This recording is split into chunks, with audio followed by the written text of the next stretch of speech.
네, 조금 전 전해드린 대로 KBS 이사회는 김희철 사장 해임안을 의결했고 방심위는 김만배 신앙님 인터뷰를 인용 보도한 방송사들을 대상으로 제작진 의견 진술 중징계를 전제로 한 제작진 의견 진술을 결정했는데요. 언론계 원로이자 동아투이 해직 기자 출신인 이분은 이런 상황 어떻게 보고 계실까?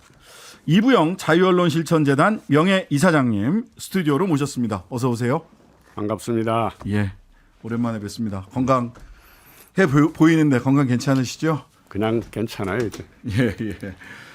자, 먼저 오늘 김희철 KBS 사장 해임 의결이 됐습니다. 예상은 하셨나요? 뭐 예상했죠. 뭐 그리고 이것이 그쪽 편 얘기를 들으면 네네. 일사천리로 가는 한 과정이다. 이렇게 생각하는 것 같아요. 네, 아마 오늘 중에 아니면 늦어도 내일은 또 대통령이 재가를 해서 사실 해임 의결을 하고 그걸 이제 대통령에게 제청을 하는 거니까 윤 대통령 재가까지 바로 갈 것 같은데. 예. 윤 정부 출범 1년이 지난 5월부터 정말 동시다발 속도전으로 방송기관장 4명 해임됐고 이중 권태선 박문진 이사장만 해임 처분에 대한 집행정지 신청이 받아들여져서 복귀했는데요. 지금의 이 동시다발 속도전 어떻게 보고 계십니까? 글쎄 다른 것도 좀 이렇게 좋은 일 가지고 뭐 속전속결을 하면 좋겠는데 네. 언론을 목졸르는 일에 이렇게 속전속결을 하는 걸 보니까 네. 별로 앞으로 잘하는 일이 없을 것 같아요. 언론을 대상으로 해서만. 예. 자, 오늘 뉴스타파의 김만배 인터뷰 인용한 방송사들. 네. 이게 적절하지 못하다. 중징계를 전제로 해서 의견 진술 결정을 했는데, 자, 결국 이 인용 보도 문제를 가지고 이렇게 긴급하게 중징계를 전제로 한 이 방송 심의를 진행하는 것, 이 언론인 출신으로서 어떻게 보고 계십니까? 이 중징계를 전제로 해서 그 제작진 뭐 의견 진술을 의결했다고 그러는데요. 네. 요새 이 SNS를 비롯해서 네. 뉴스타파 같은 그런 언론들이 많잖아요. 그렇죠. 그런 쪽 언론에 대해서 당신들도 잘못하면 이런 운명에 처해질 수 있다라고 예비 경고를 한다고 그럴까? 이제 그런 효과를 노리는 게 아닐까 싶어요. 네. 소위 겁 좀 먹어봐라. 그렇죠. 칠링 이펙트라고 흔히 이야기하는. 예. 아마 그런데 우리 언론들이 이제 뭐 여러 가지 뭐 유튜브라든지 많은 다양한 언론들이 생기고 있잖아요. 생겼고. 네네. 이런 식으로 해서 자기들한테 득이 된다고 볼까요? 결과적으로는 득될 게 없을 거다라고 예상을 하시는 이쪽 누르면 저쪽으로 튕겨나가고 그럴 텐데. 그러니까 풍선 효과처럼 이쪽 누르면 저쪽으로. 예. 아마 유언비어도 더 많이 생길 거고. 이렇게 되면. 네. 예. 알겠습니다. 자, 언론인 출신이시니까 문제가 된 뉴스타파의 인터뷰 보도 자체에 대해서 좀 여쭤보겠습니다. 네네. 여권에서는 보도 자체에 문제가 있고 인용 보도를 한 것도 문제고 여기에 소위 지금 민주당과의 커넥션이 있는 것 아니냐 하면서 당 대표가 1급 살인에 해당하는 국기문란 행위다. 이렇게까지 표현을 했습니다. 이거는 애초에 보도해서는 언론이라면 보도해서는 안 되는 사안입니까? 그런데요. 예. 나도 이제 신문 기자를 했고 예. 뭐 편집도 해봤고 네. 그런 입장에서 그때 당시 대장동 문제에 관해서 뭐 엄청나게 뉴스가 쏟아져 나오고 뭐 일반 신문도 그렇고 아마 상당수는 지금의 이 정부의 기준으로 하면은 네. 다 걸릴 거예요. 그리고 그런 보도가 쏟아져 나오는데 막상 주인공이었던 김만배 씨는 네. 직접 그분이 말한 거나 무슨 방송으로 이렇게 전해지는 거나 전혀 없었잖아요. 네, 인터뷰가 전혀 없었죠. 전혀 없었죠. 그런 속에서 이 신앙림 씨가 네. 뭐 옛날부터 선후배 관계고 아주 가까운 사이였으니까 네. 어떻게 그 사람하고 얘기를 하다가 녹음 아마 녹음을 하는 걸 김만배는 몰랐을지 몰라요. 네. 신앙님도 얘기를 들어보면 오랫동안 통화를 못 하다가 연결이 돼서 네. 그 녹음도 하게 됐다고 하는데 이걸 녹음을 해놨는데 네. 신앙님도 그 얘기를 듣고 얼마나 그 놀랐겠어요. 예, 또 기자의 본능이 발동을 그리고 하겠죠. 그 보통 기민한 사람이 아니거든요. 예. 신앙님이라는 사람이 예. 아주 유능해요. 네. 그런데 그걸 듣고 좀 흥분했을 거예요. 그래서 이런 거 저런 거 캐묻고 네. 그 뭐 녹음 파일에 그게 나오잖아요. 네, 네. 그런데 이거를 이제 그 뉴스타파 쪽에 네. 이런 게 있다 그러니까 뉴스타파 쪽에서 네. 그걸 받아보고 아마 그 사람들도 좀 흥분하지 않았을까 싶어요. 그동안 또 대장동을 좀 많이 추적했던 입장이었고 네. 그래서 아마 그 안에서 편집회의가 열리고 결정을 했을 거예요. 네. 그런데 이거에 대해서 무슨 뭐 저 요새 집권 세력 쪽에서 무슨 뭐 이 사람이 관여했다, 저 사람이 관여했다, 뭐 심지어는 이재명이 관련됐다 이러고들 얘기를 하잖아요. 네, 네, 그렇습니다. 이거는 신앙님도 글로 넘긴 다음부터는 전혀 관여할 수가 없고. 관여할 수가 없어요. 그 뉴스를 이제 내보내고 뭐 결정하고 하는 과정에는 그래서 자기들 나름대로의 판단해서 이걸 내보낸 거란 말이에요. 네. 언론의 기능이 그런 거예요. 네. 누구도 간섭을 할 수가 없어요. 그 네, 과정에는. 네. 간섭해서도 안 되고요. 그럼요.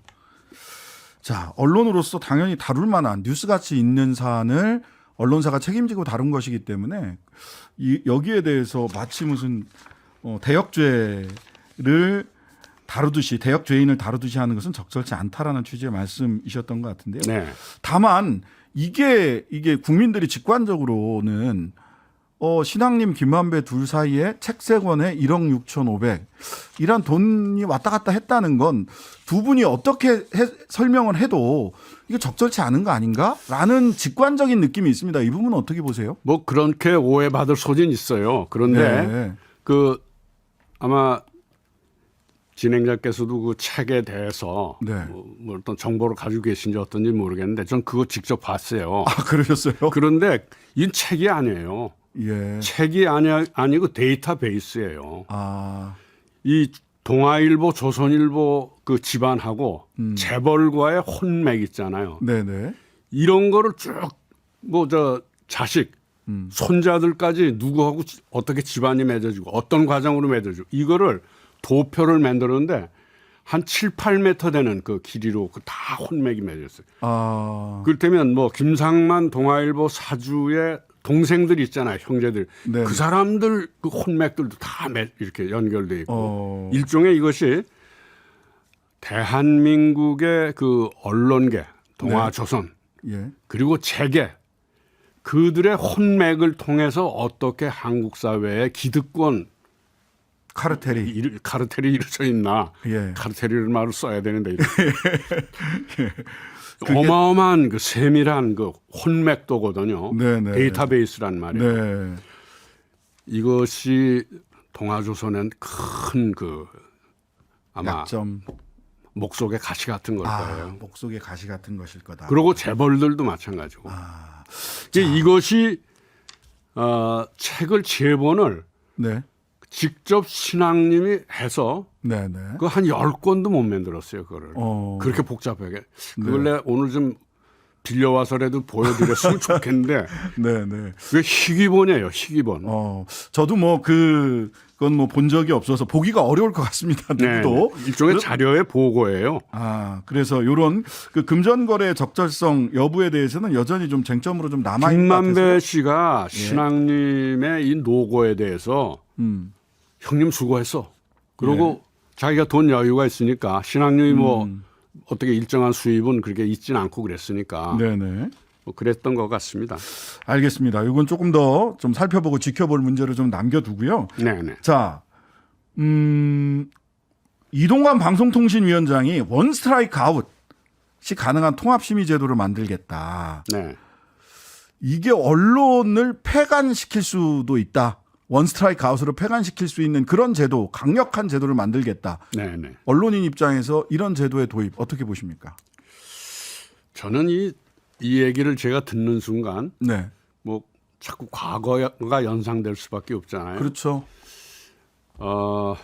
74년에 민청학년 사건이라는 게 있었어요. 네네. 그때 군사재판에서 네. 그 뭐 학생들, 주동자들 뭐 1열에 앉히고 거기 김지아 시인도 앞에 네, 네. 그리고 뭐 2열, 3열 이렇게 했는데 그 재판장이라는 그 이세 뭐 월남전 사령관 했던 네네. 이세규인가? 예. 그 사람이 재판장이면서 네. 1열 사형, 2열 무기, 3열 20년 이렇게 징역을 때렸어요. 무더기로. 그게 가능합니까? 그러니까요. 그런 세상을 살아본 입장에서 네. 이동관이라는 자가 예. 이렇게 뭐 언론을 그냥 무대기로 다 폐간시키고 뭐 퇴출시키고 이럴 수 있다라는 그 전체주의적 이 사람들 예. 전체주의 좋아하더라고. 예, 예. 바로 이게 전체주의예요. 아. 이런 생각을 아직은 이행을 안 했지만 이렇게 할 거라고 얘기하는 거는 저는 그 사람 앞으로 무슨 일을 당할지 모르겠다고 생각해요. 무슨 일을 할지가 아니라 무슨 일을 네. 할지 모른다라고 말씀을 하셨습니다. 자, 우리 이사장님께서는 1970년대 동아일보 기자로 계실 때 권력의 검열에 저항하다가 다른 기자들과 해직되시고 동아투위부터 시작을 해서 언론 민주화 활동을 오랜 시간 하셨는데요. 예. 그때 박정희 전두환 정권 시절과 지금 언론 환경은 많이 달라지지 않았습니까? 그런데도 다시 이런 이부영 지금 이사장님께서 이 자리에 앉아 계시는 거는 뭔가 공통점이 있기 때문이 아닐까라는 우문이 드는데요. 참 저희 같은 사람이 요새 기자들이 다시 대량 해직될지 모른다. 뭐 네. 사장이 막 쫓겨나가고 이사장이 쫓겨나가는 거니까 네. 그 바로 밑에 있는 프로그램이 어떻게 되냐. 네. 프로그램 제작자들이나 PD나 이런 사람들은 어떻게 되냐. 다 이런 걱정하고 있습니다. 그렇죠. 근데 저는 그런 시절이 한 50년 전에 네. 있었고 그때 심지어는 동아일보의 광고 탄압으로 백지 광고가 백지 나고 광고 사태. 동아 방송에도 이 뭐 스테이션 브레이크에 생겨가지고 네. 방송들이 다 끊기고 이런 사태가 벌어졌는데 이런 일들이 지난 50년을 이렇게 되돌아보면은 그런 시대는 이제 지나갔으려니 생각했단 말이에요. 네. 물론 그 뒤에도 이 뭐 KBS나 MBC에서 많은 사람들이 파업을 해서 쫓겨나갔다가 그런 일도 있었죠. 한 10여 년 전에. 저희들이 50년 전에 쫓겨나가서 저희들은 희생이 됐어요. 네. 복직도 안 되고 그다음에 인생 자체가 다 뒤틀려 버렸는데 그 뒤에 그래도 파업했다가도 다 복직이 되고 또 그 사람들이 또 중요한 자리에도 앉고 그랬죠. 이게 일진일퇴를 하면서 발전을 해왔단 말이에요. 네. 저는 절대 낙관해요. 예. 다 쫓겨나가진 않고 네. 87년 민주화 운동 이후에 노조 운동도 생기고 뭐 기자협회도 좀 활동을 하고 이래서 그 전처럼 그렇게 완전히 그냥 다 퇴품 취급을 당하진 않았는데 다시 복직도 하고 그랬는데 네. 이분들 하는 걸 보니까 이상해요. 그냥 쫙 밀어버릴 것 같습니까? 0.72% 이겨놓고 99% 이긴 것처럼 행동하잖아요. 내년에 총선에서 단 한 석이라도 이기면 아마 히틀러의 수권법 같은 거 만들어서 네. 그거는 그냥 그대로 밀어버린 거 아니에요. 네네. 그때도 선거로 해서 히틀러가 이겼어요. 그랬습니다. 그리고 수권법 만들었어요. 네. 그런 기억이 자꾸 생각나는 거예요. 그리고 자꾸 전체주의 얘기하고 앉았고 네네. 자기하고 요만큼이라도 다른 건 용납을 안 하려고 그러잖아요. 네. 어떻게 이런 사람을 우리가 대통령으로 그냥 놔둘 수가 있겠어요? 아이고, 그런 걱정이 드는 정도다. 자, 그러면 정치권과 시민들이 이런 지금 진단하신 상황에서라면 어떻게 좀 움직여야 될까요? 저는 우선 언론이 말이죠. 네. 이렇게 누구 자르고 네. 누구 어디 데려갔다 그러면 위축되고 그러잖아요. 네. 기자들이라는 게 이제 경쟁 속에서 뭐 네, 우수한 네. 사람도 생기고 이러는 거니까 자꾸 이제 특종하고 싶어하고 그럴 거예요. 네. 근데 시대가 이렇게 험악해지면은 예. 특종해서 뭐 해요? 아, 다 잘릴 수 있는데 네. 특종한 사람일수록 더 잘릴 수 있다고? 네. 아부하는 거 가지고 특종을 얼마나 하겠어요. 네. 그러니까 이럴 때는 노조, 예. 기자협회, 개인이 똑똑해서보다는 기자, PD, 아나운서들이 다 뭉쳐서 예. 단결해서 대응을 하는 거예요.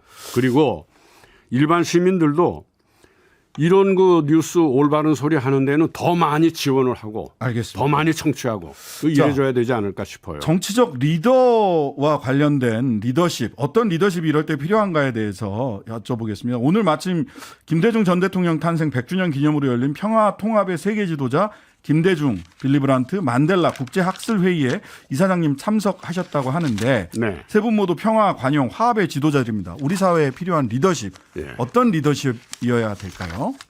요새 한반도에 어두운 그림이 드리워지고 있잖아요. 네, 네. 언제 평화가 깨지고 언제 전쟁이 일어날지도 모른다. 그리고 인권이 또 탄압당할 것 같은 네. 이런 기운이 막 지배하고 있잖아요. 이럴 때 저는 윤석열 대통령한테 좀 내가 충고라도 하고 싶어요. 네. 왜 저렇게 자기가 음. 소추시켜서 뭐 검찰이 소추해서 예, 예. 저렇게 당하고 있는 이재명한테 이제 단식 끝내라. 같이 대화하자. 그 전화라도 한 번 못해요? 대통령 비서실장 한 사람 못 보냅니까? 왜 그런 정치를 못해요? 매일 사바람 잡아들이고 매일 어떻게 곤종에 몰아넣는 하루 종일 기다려지는 진짜 시사. 평일 저녁 6시 5분 신장식의 뉴스 하이킥.